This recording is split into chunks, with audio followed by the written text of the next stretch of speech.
This video is brought to you by Squarespace. Whether it's your new profession or just a lifelong passion, start your journey to website glory with Squarespace. Check out their amazing all-in-one platform through the link in the description below. More about them in a bit.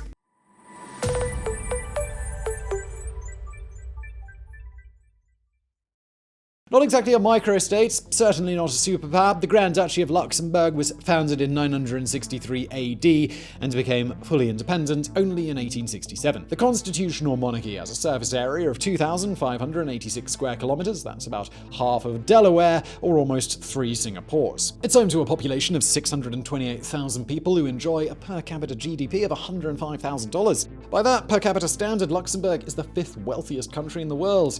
Not too shabby. Certainly, the Grand Duchy and its capital, Luxembourg City, have a rich and varied history spanning several centuries with plenty of architectural and artistic marvels. But today, Geographics will focus on a specific aspect of the country's past. How did this small nation, neutral for most of its history, withstand the hardships of 2 world wars with ingenuity and dignity? A little later on, how did it prepare for the worst-case scenario, a 20th century Cold War that might suddenly heat up?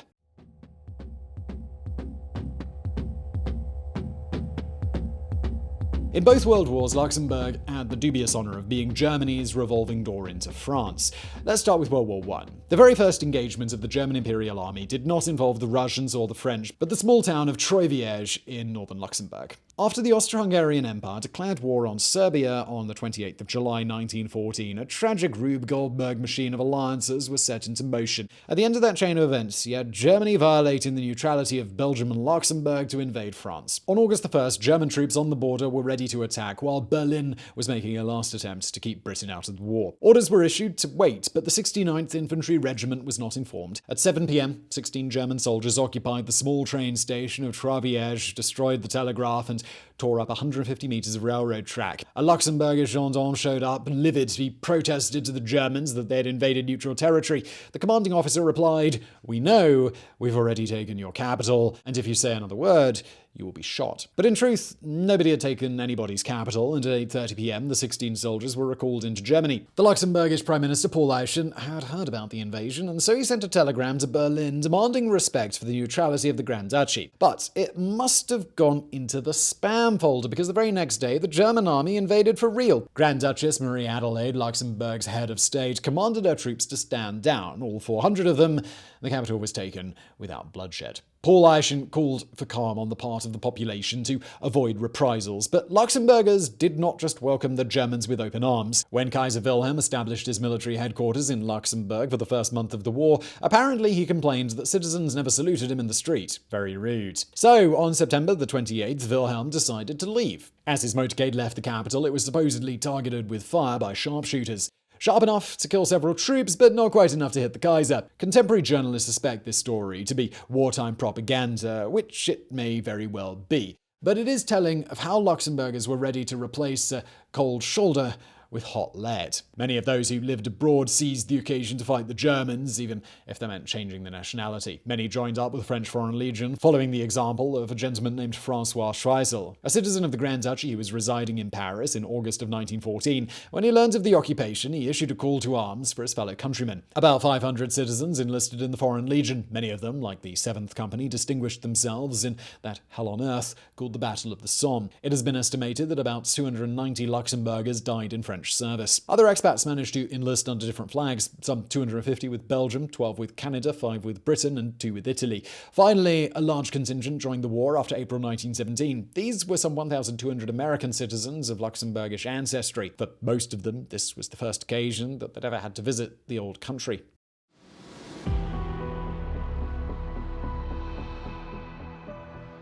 Back at home, many citizens participated in resistance and espionage efforts against the invaders. Newspaper editor Camille Joset was one of them. In the early months of the war, he set up a support network for French soldiers who had strayed into Luxembourg. He disguised them as local citizens, then exfiltrated them to Switzerland, from where they could return to France and resume the fight. When Camille was arrested in April 1915, he had already helped 207 soldiers. Joset was condemned to death, though his sentence later commuted to imprisonment. Meanwhile, the British and French secret services had established established a local intelligence ring to report on German troop movements. The spymaster was British intelligence captain George Bruce, codenamed Rose. Rose had installed a local ringleader, Lise Richard, whose husband, another Camille, was a doctor tending to rail workers. Lise and Camille recruited several of the railway staff to take note of German units moving by train. They reported back to Dr. Camille, who handed over the files to Lise. She then encoded the intelligence and passed it on to the next agent, a schoolmaster who concealed the coded messages inside the agricultural journal De Landwirt. The journal was then sent to a French Jesuit priest in Switzerland who was able to pass it to British intelligence officers. In total, that's 6 degrees of handoffs. Lisa's reports were incredibly valuable to the Allies on the Western Front, especially during the German Spring Offensive of 1918. For her services, Lise Richard was appointed a commander of the British Empire. For most of the population, though, the reality of the war was a daily struggle against shortages and hunger. It was impossible for the Grand Duchy to import most supplies in wartime, let alone produce them. Add to that the presence of 5,000 German troops, and clearly the government had to introduce rationing. Naturally, this was followed by a local black market, rising inflation and famine. Mortality rates increased sharply thanks to malnutrition, tuberculosis, and the flu. The government had little choice but to turn to Berlin for aid. In November 1916, they signed secret accords which left the provision of food under German control. Hunger was averted, but the Grand Duchy became even more a hostage of its occupiers. The end of the war did not mean the end of trouble for the small country.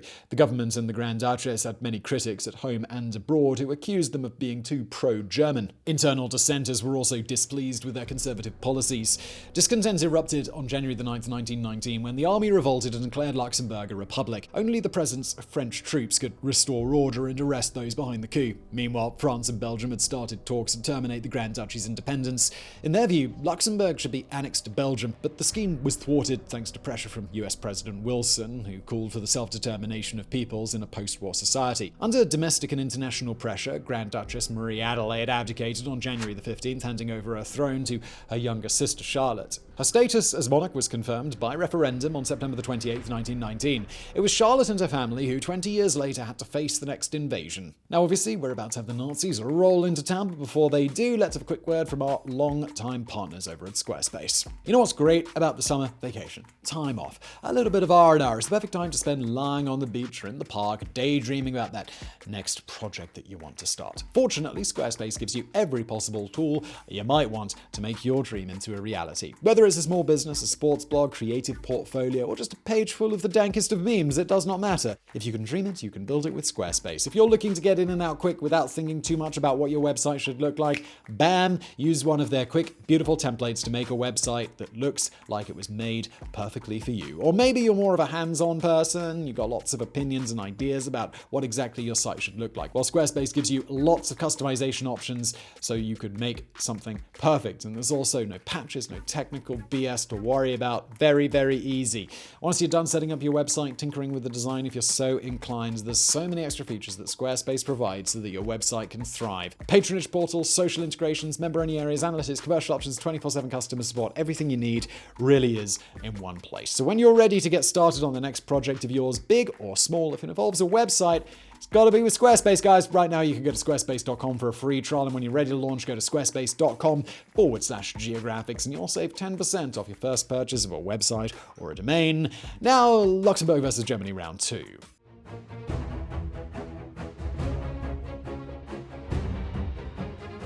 On May 10th, 1940, the 300,000 inhabitants of Luxembourg woke up to its second German invasion in 26 years. The French army came to their aid, engaging in fierce fighting in the southern half of the country. 1/3 of the population had to evacuate their homes as a result. Meanwhile, Grand Duchess Charlotte faced a difficult decision. Should she stay, like Marie Adelaide had done? If she did, she might legitimize the occupiers and be labeled as a collaborator. Eventually, she and the cabinet decided to evacuate, establishing a government in exile in Britain and the United States. From there, she would broadcast messages of hope and resilience to her people. Princess Antonia, the youngest sister of the Grand Duchess, experienced a far more tragic fate. In April of 1921, Antonia had married Prince Ruprecht of Bavaria. 6 children shortly followed. In 1939, Ruprecht was involved in an anti-Nazi plot, and the family was forced to flee to Italy. After the July 1944 attempt on Hitler's life, Ruprecht and his son Heinrich were among the suspects. They were forced to go underground, leaving the Gestapo to arrest Antonia and the other 5 children instead. They were forced into an odyssey through the concentration camp system, from Sachsenhausen to Dachau to Buchenwald. According to some sources, Antonia was tortured at minimum she suffered from typhus and starvation. The princess and the children were reunited in Luxembourg in May of 1945. When she was finally rescued in April, she weighed less than 40 kilograms. And what about her compatriots back home? By summer of 1940, the Germans had instituted a local administration under Gauleiter, or Governor Gustav Simon. The Reich had not invaded Luxembourg just because it stood in the way of France. The small country had considerable steel and iron resources. Nationalistically, Hitler's ideologues considered Luxembourg as to be ethnically German, and so in 1942 the Nazis were all too happy to fully annex the Grand Duchy. Back in August 1940, Gauleiter Simon dissolved all political parties except for the collaborationist ethnic German movement. The Nazification process was enforced by the Gestapo, the SS, and their tribunals, which imposed censorship and cracked down on Francophiles, Catholics, and Jews. Luxembourg had 2,500 Jewish residents, plus 1,500 German Jewish refugees they welcomed in the 1930s. But only a small minority managed to escape or hide during the occupation. Most had their property confiscated and were enrolled into forced labor positions or else interred at the local concentration camp. But from October of 1941 onward, they were boarded onto special trains headed to much larger camps in the east. Many of them would never return. The rest of the population was trapped in a purgatory of malnutrition, rationing, black markets, cycling through small acts of defiance, alternated with collaboration.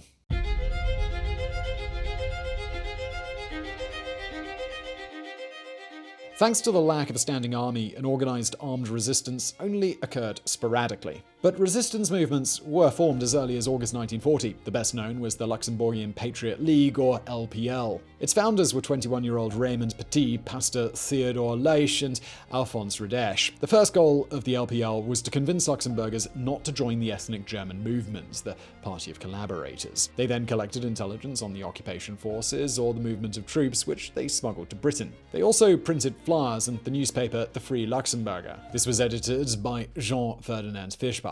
These publications circulated news devoid of propaganda, kept up the morale of citizens, and outed traitors and collaborators. The flyers and the newspaper played a central role in the first display of public disobedience. On October 10, 1941, the Gauleiter organized a referendum in which Luxembourgers were expected to express that, after all, they were German. Coordinated by an LPL leaflet campaign, 98% of respondents stated that their mother tongue was Luxembourgish, their nationality was Luxembourgish, and their ethnicity was Luxembourgish. Simon accepted defeat. In June of 1942, resistance movement Red Lion staged a large act of sabotage. This was a derailment of a military supply train at Mantenach, near the border with Germany. The army and the SS intervened in force, searching the nearby village of Ollingen and harassing the locals. A report from the British Ministry of Information around this time also mentions that the German police had found the beheaded body of a known collaborator, but the Germans could never identify a culprit. The hot summer of 42 was not over yet. On August 30th, the Free Luxembourger published news that the Germans would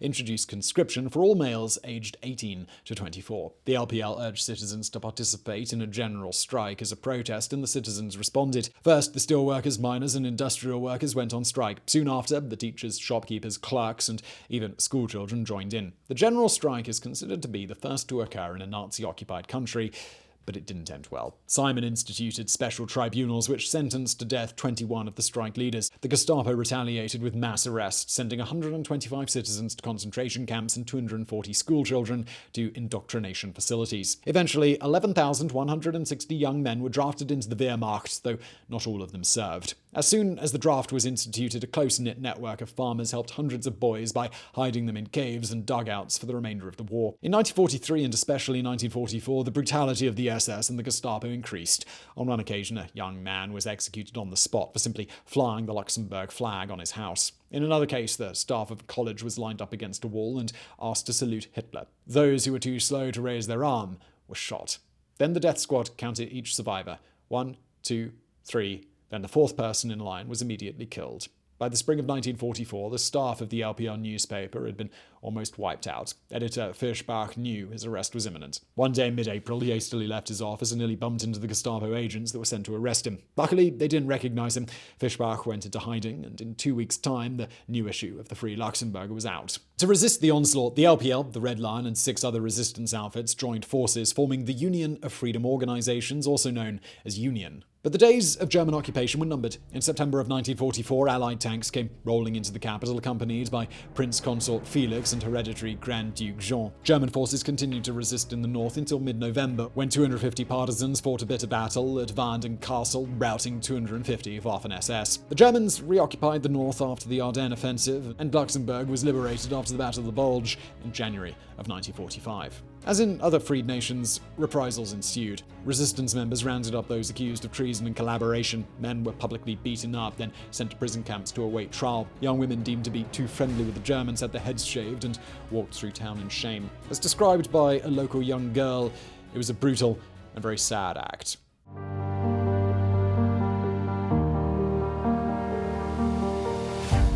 From both wars, Luxembourgers had learned some valuable lessons. First, that their neutrality will not be respected. Second, that they could not resist an invasion. Third, that they could mount an effective resistance, but superior planning and forethought was needed. This resulted in Luxembourg ending its neutral state by joining the Benelux Customs Union in 1948. Then in 1957, the Grand Duchy was one of the 6 founding countries of the EEC, which later became the EU. And in between, in 1949, the country had joined NATO, the military alliance of the Western powers. The big threat now came from the Soviet Union and its allies beyond the Iron Curtain. The Cold War had begun, and the West expected that it might start to sizzle very soon. NATO powers feared that the Soviet bloc had a military advantage in terms of conventional forces. If they invaded Western Europe, they would probably conquer most of it in a matter of weeks. So an idea began to form. How about setting up training and equipping resistance forces before a potential invasion? The plan originated on June 18, 1948, thanks to US State Department advisor George Kennan. He created the Office of Policy Co-ordination, or OPC, with the purpose of creating secret stay-behind organizations, SBOs, against a Soviet occupation. Similar SBOs had sprung up in most NATO countries, even in neutral Switzerland. They have been described as NATO's secret armies. But it is more correct to define them as networks of sleeper agents trained to carry out intelligence and sabotage missions after Soviet tanks came a-knocking. And given the events of the first half of the 20th century, Luxembourg would have no reason not to want a stay-behind plan of its own.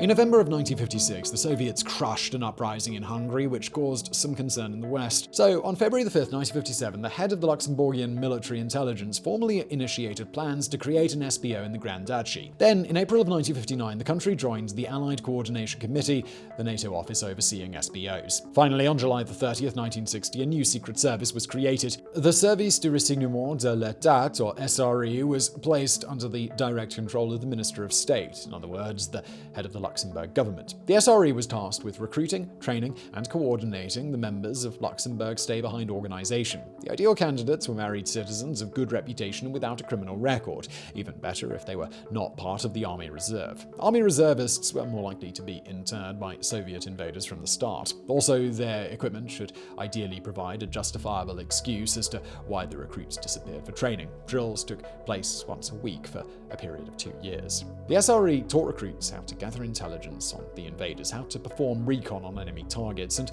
how to relay any valuable information via encrypted communications to NATO leadership and to potential government in exile. To expand on this point, SRE had plans for the Grand Ducal family and the Luxembourg government to be evacuated to the UK within the first hours of the invasion. Trainees also learned how to use so-called conspiratorial behavior to recruit and manage new agents. Finally, great emphasis was placed on exfiltrating valuable individuals before they were arrested by invaders. These individuals included members of the Grand Ducal family, government officials, and potential NATO pilots downed over Luxembourg. Agents were organized into small cells, which were to stay dormant until the Warsaw Pact troops came rolling along. Service was entirely on a voluntary basis, and operatives did not receive a salary, but they could at least claim their travel expenses. Each recruit received a special sealed box containing vital documents to guide them after an invasion. These included safe radio frequencies, encryption codes, and maps. There would be charts indicating the location of hidden drop boxes to exchange intel, or maps highlighting safe exfiltration routes, even better, directions to find pre-concealed vehicles and fuel reserves to be used in escape missions. Other SBOs around Europe also had access to secret caches planted around the territory filled with useful equipment. For example, a typical Italian SBO cache contained field radios and binoculars, as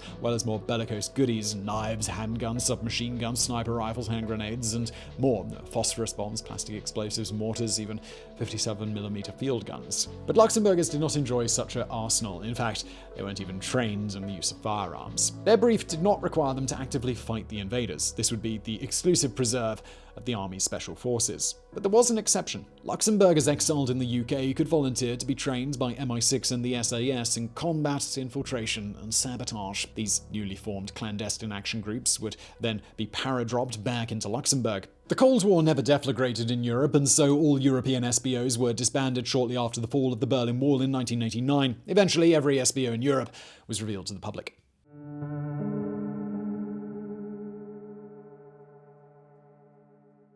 The existence of such SBO networks was met with controversy from the very start. Critics have speculated that SBOs may have supported governments by silencing opposition, especially left-wing parties. They may have used tactics such as state-sponsored terrorism, false flag activities, or psyops, especially in Italy, Belgium, Greece, and Turkey. Several inquiries, some of which are still ongoing, were initiated to ascertain if SBO operatives were involved in criminal activities. Luxembourg was not immune to such controversy. At the end of 1990, Parliament questioned the Minister of State, Jacques Santer, on his knowledge of stay behind. Santer reassured Parliament that the SBO had not committed any crimes and there were no abuses of power. He also stated that, "I did not have any personal knowledge of the existence of the network, and I was surprised to learn about its existence." But in a 2009 article, French historian Gérald Arbois quoted a dossier from SRE director Charles Hoffmann, who suggested otherwise. Hoffmann had first briefed Santer on the existence of the operation in July 1985. Moreover, between July 1985 and June 1987, SRE held regular briefings about the SBO with representatives of all political parties, communists excluded. And it was Mr. Santer who ordered Mr. Hoffmann to dismantle the whole SBO network when deemed no longer necessary. And there was an even more worrying occurrence. Between May 1984 and April 1986, the Grand Duchy was rocked by 18 bombing attacks. Among the targets were police stations, the Palace of Justice, and the airport. By sheer luck, there were no victims. In the aftermath, the attacks became known as the bomb planting scandal. A trial started in 2013 with 2 officers of the gendarmerie in the dock. According to the prosecution, their aim was to increase funding for law enforcement, but the defense argued that the real culprits were members of the local Stay Behind network. They even produced the secret recordings of a 2006 conversation in which then Prime Minister Jean-Claude Juncker and Head of Intelligence Marco Mille speculated that the SBO was guilty of the bombings. Since 2013, the case has spawned another affair. Allegedly, Mr. Juncker and Mr. Mille authorized illegal wiretaps as part of the investigations.